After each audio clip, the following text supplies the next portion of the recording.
Hey everyone, this is Mike Andes, and you're listening to the Business Bootcamp podcast. Today I have a big announcement, and then I also am going to be talking about innovation and customer experience and how you can be the leader in your industry and in your market.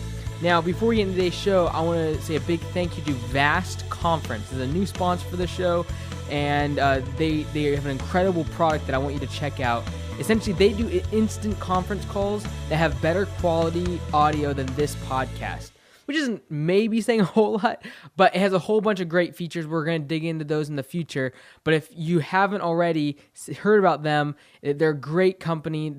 You can do conference calls up to like 15 people. So obviously there's things like Skype and other video conferencing stuff out there, which is great for a couple, one, maybe two people. But as soon as you start getting a conference, like a sales conference, if you have a team of salespeople out in the field around the country that you got to connect with, and you're just tired of having issues with technology, whether it be mobile, video, screen sharing, all those things, you're definitely going to want to check this out. It's conferencecalling.com/trial offer. And they're giving us that trial offer link, and it's going to give you a 30-day free trial.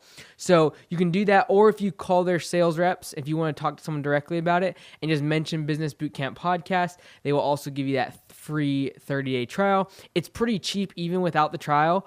You can get up to like 15 users. I think it's like $20 a month for unlimited calls on phone, as well as web sharing and things like that. It's a great product. If you have people that you work with that are mobile, out in the field, not coming into an office, this is a great something that you want to check out.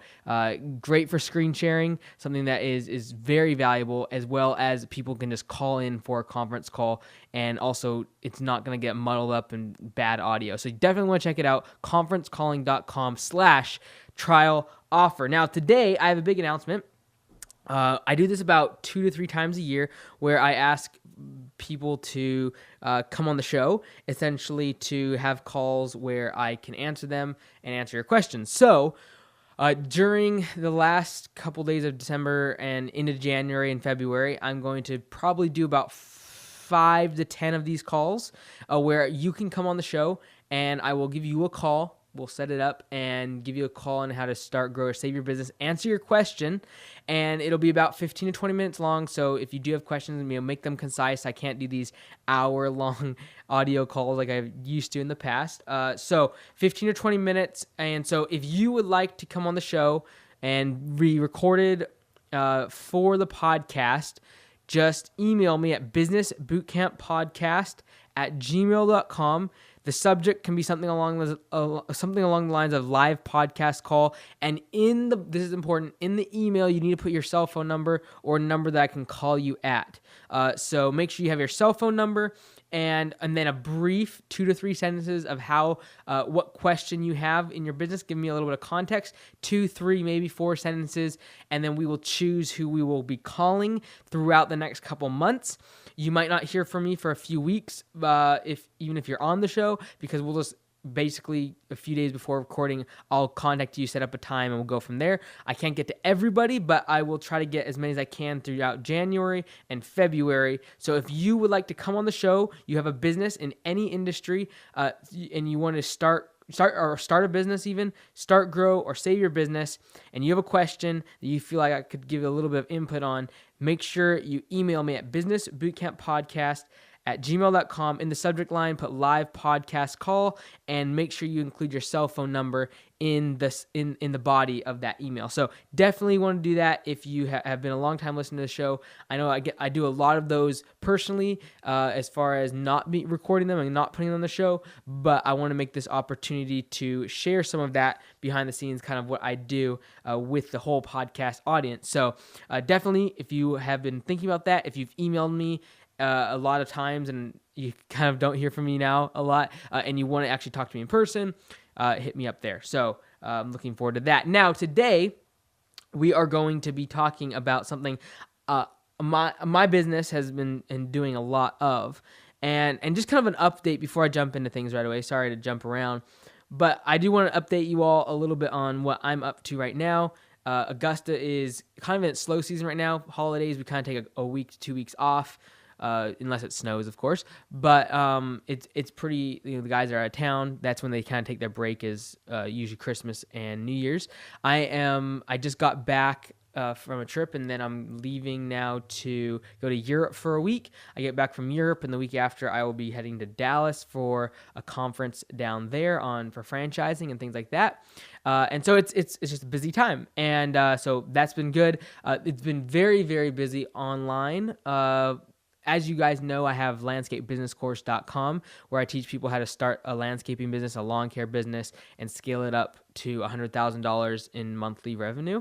And so that has been really taking off, like exploding. It's really, really taking off. And so now people can buy the course. It's only $247 or $249 on landscapebusinesscourse.com, and it's been taking off. Like a lot of people have been signing up for that. We have a private group that we started several months ago, where some of them get together, and so they pay like more of a monthly subscription. And so I kind of have this cool thing now where I'm making more money almost online than I am on through my other business, through Augusta Lawn Care business. And so it's just interesting. It's interesting to see that evolution, and I've learned a lot, especially over the course of the past 6 months.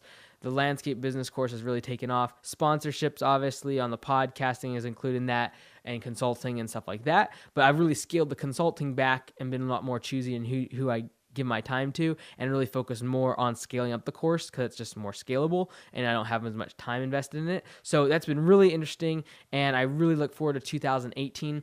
It's funny, in 2015, I told my office manager, I said 2018 is going to be my year. And she was like, that's so long away. I was like, no, 2018 is going to be the year when I'll look back in 20 years and say that was like the turning point. That was a tipping point. So I'm looking forward to 2018 big time, whether it be from business, personal, like whatever standpoint. I really am looking forward to 2018 going forward. There's so much opportunity and so much to do, and so little time to do it in. But I'm looking forward to the course growing, building up that membership base, seeing the results of people that are on the course. And the course has only been around for a little bit over a year now, and so now I'm starting to see the fruits of people that have been on the course for 6, 8, 10 months and have doubled their sales, and it's just incredibly rewarding and fulfilling, and I love what I'm doing right now. And it's good too for Augusta Lawn Care, my business that we're franchising next year, because it grows the publicity. Like at the end of the day, I'm not stupid. I know that having a podcast around landscaping and building up that audience and having course members is really creating a funnel towards the selling of franchisees of Augusta Lawn Care services. So I'm not like I'm doing this.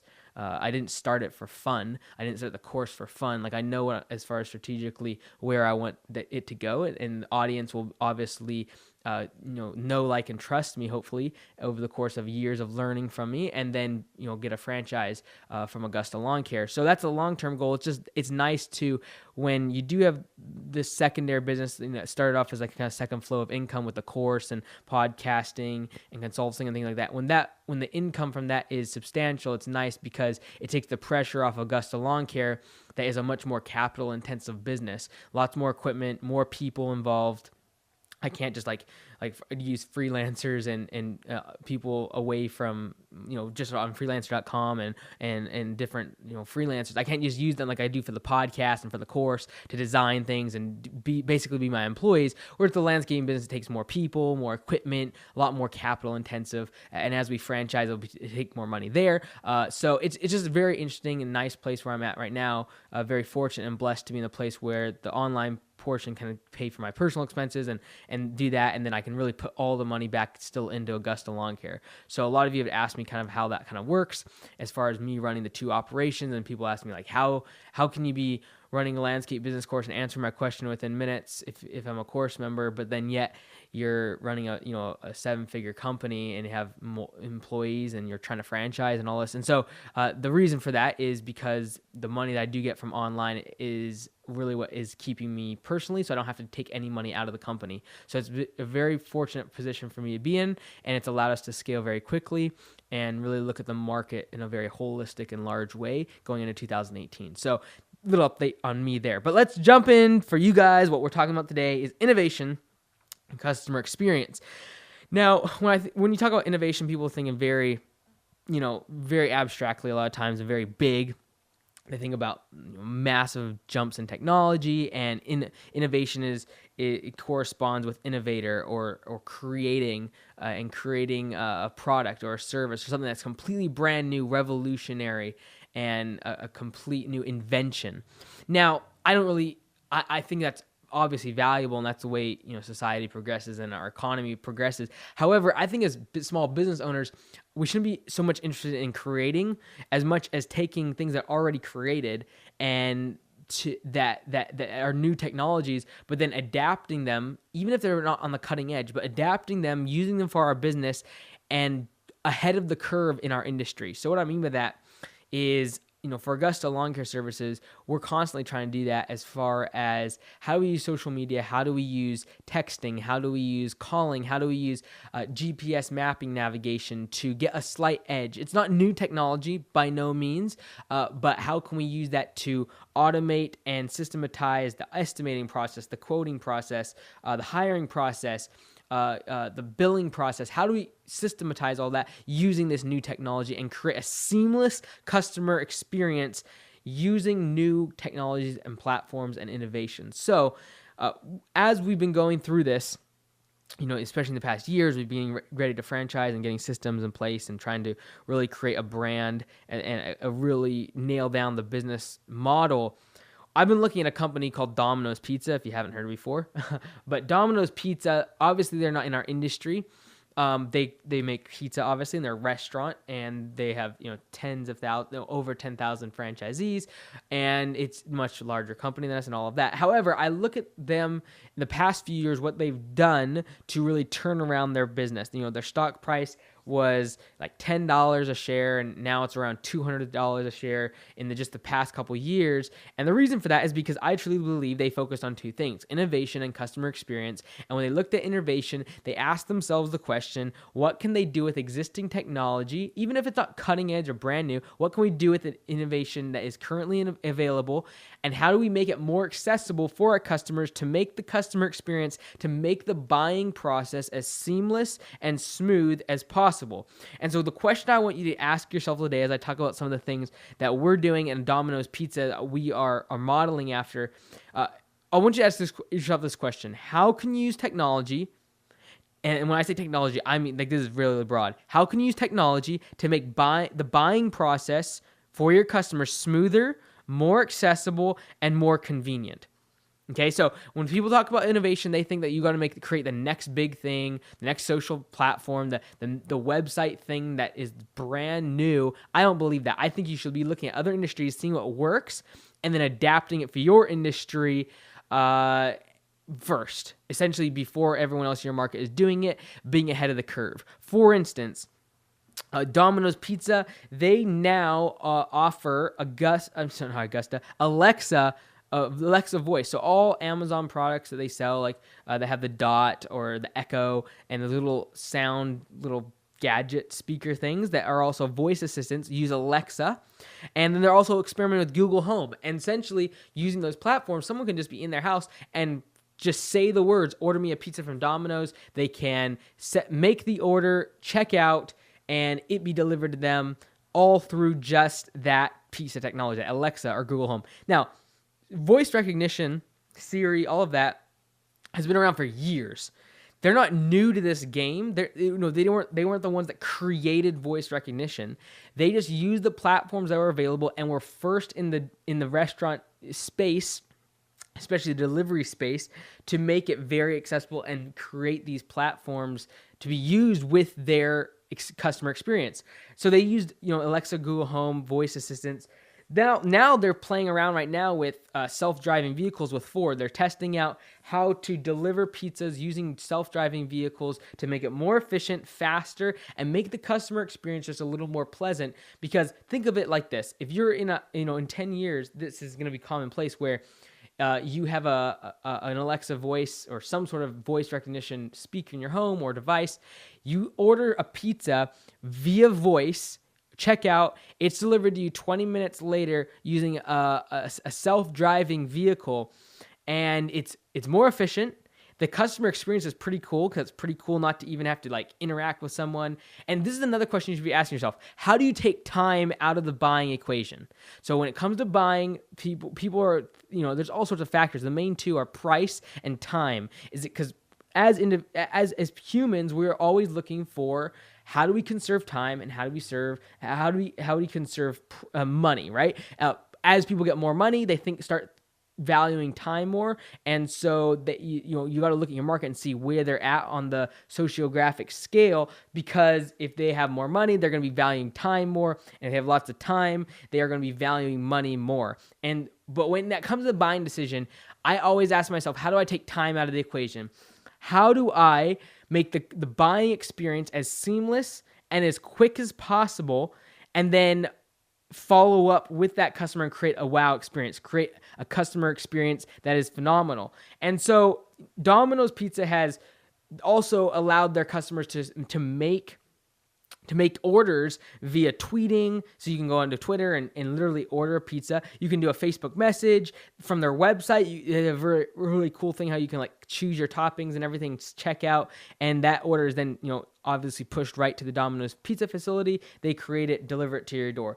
All of those things, those technologies, they weren't the first one to do it. They weren't the first one on Twitter. They were the first one to even, have obviously self-driving vehicles. They're not creating self-driving vehicles. They're taking technology that's been there for a while. They're still playing with it, but they're going to be the ones that are on, in their industry, the first one to scale it out. And so I look at that and I say, okay, in my industry in landscaping, how can I make it very easy for people to do business with us? Domino's Pizza is taking technology and saying, how can we take time out of the equation? How can we make it more convenient for people to make an order? I find it amazing how people make it so hard to do business with their company. They don't make it easy to find them online. They don't make it easy to see their phone number on their website. They don't make it easy to find them on Google Maps and Google Plus. And they don't make it easy once the customer does come into a store. They don't make the ordering process easy. They don't make the customer experience smooth and free of obstacles and hurdles. And so I'm amazed how much bad we do for our sales by not making it a seamless process. We make it hard for people to buy from our company. And so what Domino's is doing is saying, okay, we're not going to create Facebook, we're not going to create Twitter, but we're going to make sure we're there and we make it easy for customers to buy from us. And they're not going to be romantic about, oh, it's got to be voice, and they put all their chips in, you do Google Voice or into Alexa. They don't do that. What they do is they let the market figure out how they want to interact with their company, and they make sure that they're in those places where the attention is at in the market. And so I know for a fact that for now, human beings are trying to save time. And so what I'm trying to do is take time out of the equation. If they don't want to call me and spend 3 minutes setting up an estimate for Augusta Lawn Care Services, how can I make it where they can text me? Or how can I take time out of the equation? For Domino's Pizza, they're trying to take time out of the equation for delivery, whether it be a drone or a self-driving car, get the pizza to the person, right? For us, we got to create an estimate, go out and see the lawn, go out and see the landscaping. How do I take time out of the equation? Can I get a drone out there? Can I use Google Maps to create a square footage price for our customers that we can give prices over the phone, do it over text, do it over social media? How can we make it more accessible and make doing business with our company easier and less friction for the consumer? So I'd ask yourself the question, how can you use technology, not new technology, like I'm not talking about like consumer not 3D, but like VR, virtual reality. It's not going to be commonplace for a while. I wouldn't be spending all my time in how can I go strap on goggles to my customer and let them see a 3D image of what their landscaping could be, because it's not going to be the greatest technology yet. It definitely going to be something I'm thinking about in a few years, though, because it's coming in 10, 15 years, probably more commonplace, better technology. But I am thinking about drones. I am thinking about doing estimates from mapping and doing them over the phone and doing them through text and through social media. And how do I integrate that and get into people's, closer to them? Right now, a lot of companies aren't close enough to their consumer. The closest thing I believe you can be to a consumer is their cell phone. So what I want to be doing is, how do I get on their cell phone? Instead of their mailbox, instead of just the phone that I call, how do I get in their cell phone as far as texting, other social media platforms, and get closer to the customer? If you're close to the customer, it makes it easier for them to transact with you. And I'm amazed, like I said, how often companies make it hard to do business with them. So I'd be asking yourself the question, how can you use technology in your industry to innovate? And when I say innovate, I don't mean brand new, I mean industry specific. How can you take existing technology that has not been completely unpackaged in your industry and not used to its full capacity to make buying processes? How can you use this technology and this innovation to make buying processes in your business smoother, more accessible, and more convenient for the customer? Because at the end of the day, when you take time out of the equation and you reduce the amount of friction it takes for a consumer to buy, to make that purchase, the more you do that, the more improvement of your customer experience you are making. And I truly believe the thing that separates, people that are transaction-only businesses versus people that are creating a brand and creating loyalty with their customers, the differentiating factor is the ones that create experience. If you can create an experience beyond the commodity or service or product that you sell, if you can create an experience for the customer, that wow experience, that experience of, wow, I can text someone and get something showing up at my door like a pizza. I can go onto social media within a second, have a great t-shirt that I customized, or get an estimate for my landscaping, or like, those are all ways that you can interact with the customer and make the customer experience seamless, fast, and efficient. And this is the cool thing about it. When you get a customer experience down as far as just the onboarding sales process, and you make it easy and you take time out of the equation, those are the type of customers you want. The ones that are going to respond to you quickly, the ones that are going to be on their phone texting you for estimates or on social media, they're the ones that are going to share your message. They're the type of clients many times that you want. So I would challenge you. Don't think about your industry. Don't think about what everyone else is doing in the industry. Think about what established forms of technology on cell phones, computers, where people are at in technology. How can you interact with them, and how can you make the customer experience innovative in your category and your market? Again, this is Mike Andes. You're listening to the Business Bootcamp podcast. Today's sponsor was Vast Conference, and if you haven't already, go to conferencecalling.com/trial, offer for your free 30-day trial. And again, I definitely want to make sure everyone hears this. If you want to get on the show, if you want to have a free 15 to 20 minute call with me and answer any of your questions on how to start, grow, or save your business, whether it be marketing, hiring, you want me to look at your website, I'll be 100% locked in for 15 or 20 minutes with you. If you want to have that opportunity, email me at businessbootcamppodcast@gmail.com, and in the subject, just put podcast listener, live podcast call, and make sure you include your cell phone or phone number in the body of that email. Until next time, everyone, be great, because nothing else pays.